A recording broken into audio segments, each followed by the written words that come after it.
Hey, Captain Logos here, preacher at large, teaching the word, inspiring 3 minutes at a time. Hey, you know what? It's pretty hot where I'm standing. Yeah, that's because I got a little old fire going in the background. Yeah, just a little one. But you see, if that fire represents the Holy Spirit, and all through the Bible, the Holy Spirit is represented by fire. Remember in Acts chapter 2, when the initial outpouring of the Holy Spirit came, it lit on them as cloven tongues of fire when they began to speak in tongues on the initial outpour. But all through the Bible, the Holy Spirit is the refining, burning fire. But here's the things we need to know. Look, even in your church, maybe revival is happening in your church. And the fire of God is like blazing like crazy, right? In your church. But there are still people in your church that maybe are not getting touched by God. Maybe they're not getting saved. Maybe they're not getting set free. Well, here's part of the reason. See, where I'm standing right now, about 10, 15 feet from this fire, I'm about to burn up. I don't know if you can see the sweat, but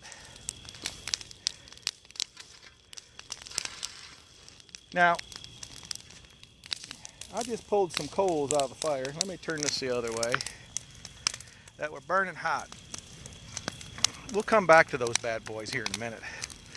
But here's the problem.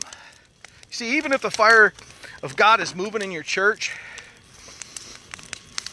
the farther you get away from that fire, the less you feel the heat, the less you feel the convicting power, the less God can move on you. And while there may be a roaring fire of revival in your church, there are some folks in your church way off here in the corner in the dark still. You see, right now I can't feel very much of that heat from that fire.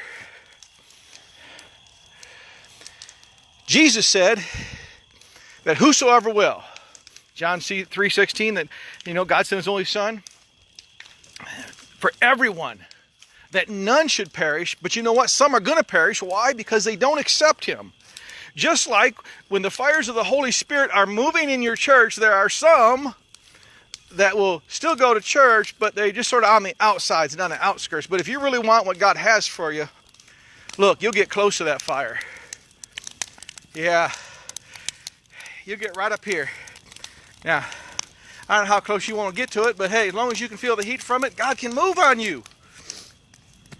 But let me show you something.